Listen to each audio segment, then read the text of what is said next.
Assalamualaikum warahmatullahi wabarakatuh. Oke, kita sekarang akan melanjutkan lagi pembahasan tentang Odoo versi 17 ya.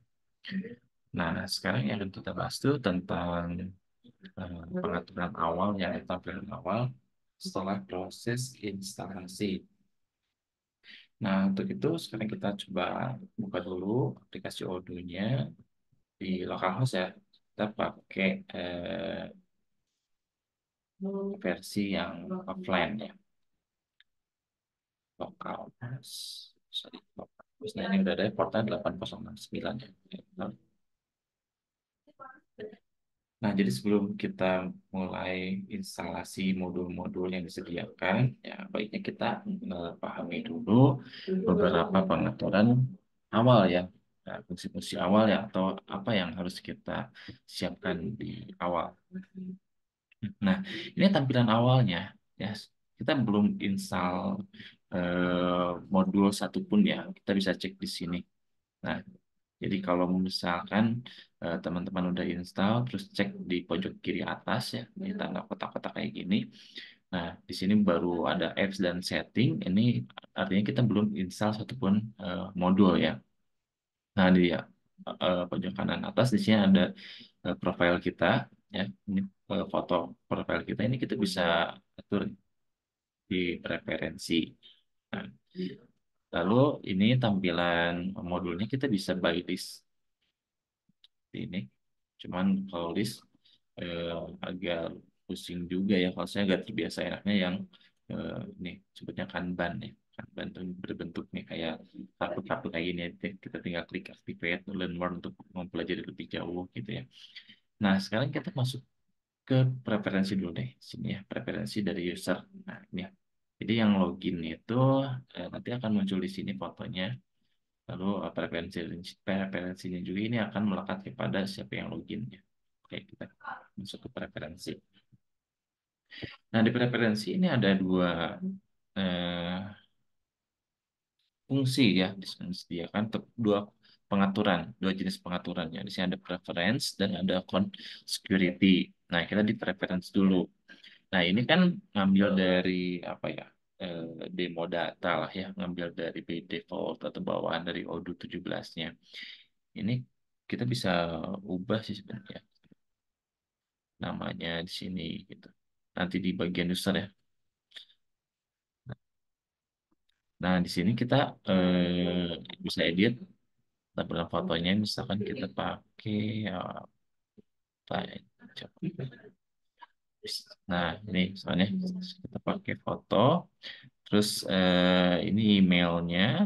Kalian juga bisa atur di sini ya emailnya. Nah, bisa diubah. Lalu email signature ini tanda tangannya. Misalkan saya mau ubah data. Apa misalkan signature ini biasanya nanti kalau ada dokumen-dokumen yang dikeluarkan oleh eh, user ini, nah ini pas ada apa bagian tanda tangannya ini akan melekat di situ.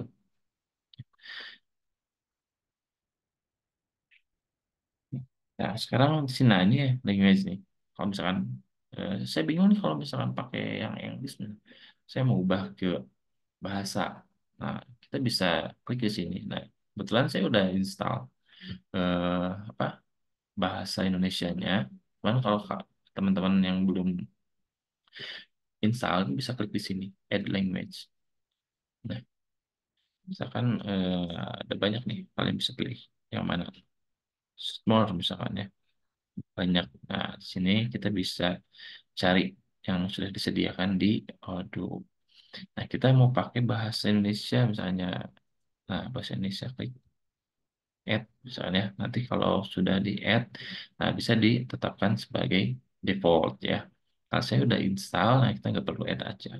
Kita cancel. Kita balik lagi ke tadi ya. Nah, nanti setelah itu kalau mau langsung diaktifin silahkan. Nah, misalkan, nah ini pilihannya saya mau pindahin ke Indonesia misalkan. Nah, gini, nanti tinggal save aja, nah, otomatis berubah ya ke bahasanya. Nah, lalu time zone ini masih Europe. Nah, kita pakai coba biasanya Jakarta ya, Indonesia. Coba. Cari GMT berapa ya kita tuh? Asia. Nah, ada Asia Jakarta. Time zone-nya di sini tuh. Nah, ini ya. Lalu kita account security atau pengaturan eh, keamanan akun. Nah, di sini kita bisa change password gitu. Nah, ini password yang awal gitu ya. Coba ya. Nah, ini kita disuruh masukin new passwordnya ya. Nah, ini passwordnya diulangi di sini seperti biasa. Nanti kita change password, teman. Biasanya minta langsung login lagi. Nah, kita cancel, nggak jadi berubah passwordnya. Kita masuk lagi ke preference. Nah, lalu ada tuh faktor authentication. Ini kalau misalkan kita login, minta apa ya 2 kali pengecekan ya. Kayak misalkan kita login Gmail di laptop, terus minta konfirmasi ke handphone misalkan ya dengan apa ada kode tertentu atau menandakan bahwa itu benar-benar kita yang login gitu. Nah, kita untuk two factor authentication-nya, ini salah satunya kita bisa menggunakan Google Authenticator dan juga ada Microsoft Authenticator. Nah, biasanya kita pakai yang ini kan ya, Google Authenticator yang lebih familiar. Ini kita bisa install dulu di handphone kita. Nah, diinstal nanti eh, minta, nah kayak gini ya. Kita scan nanti di sininya dan nanti akan apa integrasi dengan Google Authenticator yang ada di apa handphone kita. Nah, kalau mau diaktifin silahkan gitu. Tapi kalau untuk pembelajaran mah lebih baik jangan diaktifkan biar nantinya biar bisa cepat login gitu. Oke, selanjutnya setelah itu, nah ini ada udah device loh. Kalau yang eh, apa eh, kita si aplikasi ini, misalkan udah diloginkan ke device yang lain, ini bisa muncul di sini ya. Nah, ini untuk API key-nya. Nah, seperti itu ya. Untuk pengaturan preferensinya, kita coba nanti ubah ke Indonesia dan apa time zone-nya. Kita save. Oke, nah ini kan kita sudah berubah ya. Kalau penjualan yang tadinya sales itu kan, terus ada CRM stok persediaan dan lain-lainnya. Biasa kalau istilah-istilah di apa ya teknologi itu kalau justru diubah ke Indonesia itu agak agak rancu juga ya gitu. Nah kayak gini nih pengetahuan ini apa gitu ya pengetahuan padahal kan ini apa sistem knowledge ya atau knowledge management system ya KMS untuk disingkatnya. Tapi di sini pengetahuan aja kan kita biasa kalau pengetahuan itu ya kayak apa, ilmu ya kayak gitu, gitu. Tapi ini ada di menjadi sebuah nama modul gitu.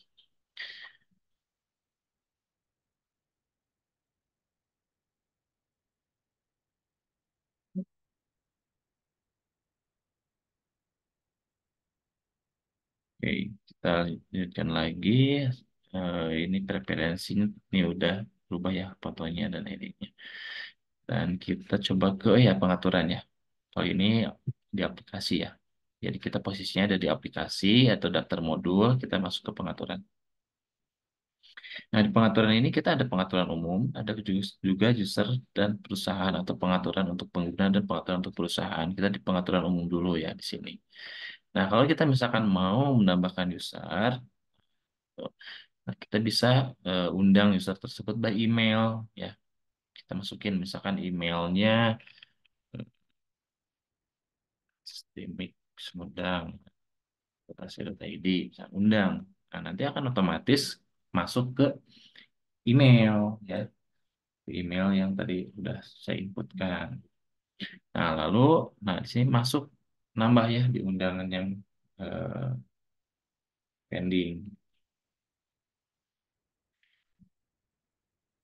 Nah, kalau ada 2 user aktif di sini, kita bisa kelola ya. Yang udah login itu yang ini nih, yang misal admin. Nah, ini baru kita bisa ubah nama di sini. Kalau tadi di preferensi namanya nggak bisa, kita coba. Baik.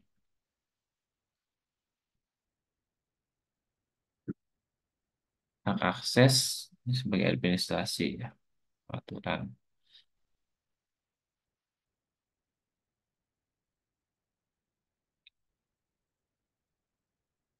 Referensinya tadi kan udah ya sebagian, keamanan akun juga nih tadi udah sebagian.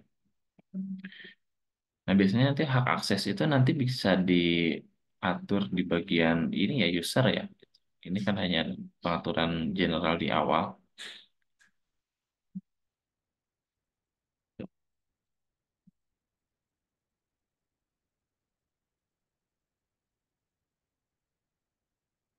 Simpan ya, secara manual. Oke, sekarang selanjutnya kita kembali ke pengaturan umum.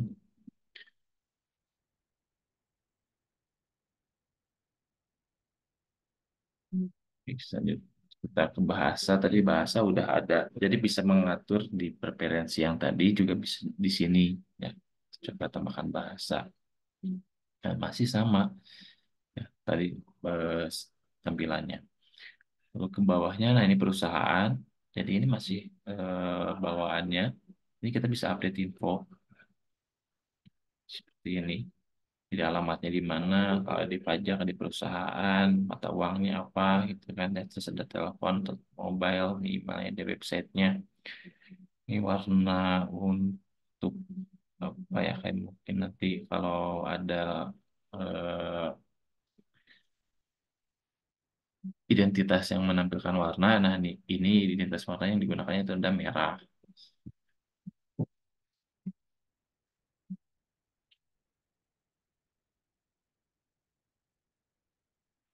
Terus juga bisa menambahkan perusahaan lain yang sama. Nah, baru bisa nama perusahaannya apa. Jadi nanti dalam satu aplikasi ini bisa beberapa perusahaan ya yang begini. Nanti kan ketika menambahkan apa produknya kayak gitu, dan di situ akan terintegrasi juga ke perusahaannya. Juga termasuk kita bisa bikin cabang. Gitu ya.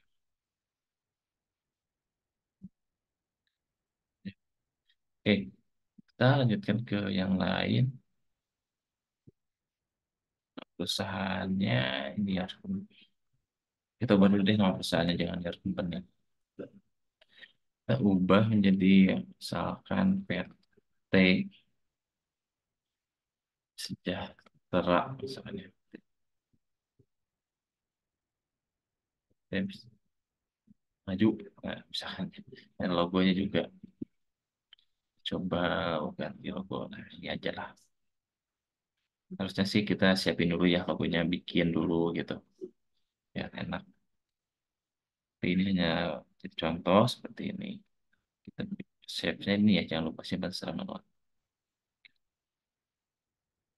Nah, udah tersimpan. Nah, sekarang logonya kayak gini. Bawahnya sih kontak, oke, izin integrasi. Oke, gitu aja ya untuk yang lainnya, cuma bisa dibiarkan aja yang nggak perlu diubah. Lalu untuk user dan perusahaan, misalnya pengguna, nah yang ini jadi masuk ke daftar pengguna yang sudah didaftarkan ya di sini. Cuman yang udah aktif itu baru yang ini ya, yang yang admin. Tuh, karena yang dua ini dia diundang diundang melalui email, jadi masih pending. Nah, bagaimana cara mengaktifkannya? Ya, nanti tinggal buka aja emailnya, nanti ada email masuk ya kalau sudah diintegrasikan ke email. Oke. Nah, selanjutnya perusahaan yang tadi ya udah perusahaan. Nah, itu mungkinnya untuk pengaturan awal yang mesti disiapin untuk apa ya, sebelum kita memulai Odoo. Nah, itu juga additional history ya. Ini ada konfigurasi tata letak dokumen. Jadi kalau misalkan nih ya kita mau eh, buatin invoice gitu kan atau tagihan gitu. Nah, ini kita bisa atur ya si apa ya headernya gitu kan, terus informasi-informasi lain di dalamnya. Nah, kayak gini kita di perusahaan catatan kakinya. Kalau misalkan ada moto perusahaannya eh, kita bisa masukkan di sini ya gitu kan. Misalkan melayani dengan sepenuh hati, misalnya. Contoh, berarti jawabnya kita bisa unduh ke PDF.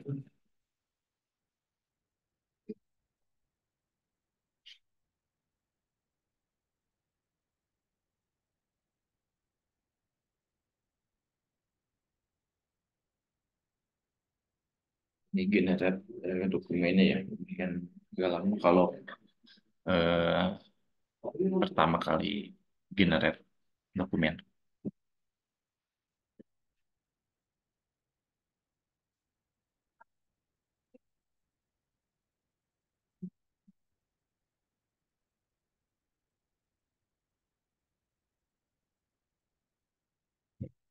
Ya,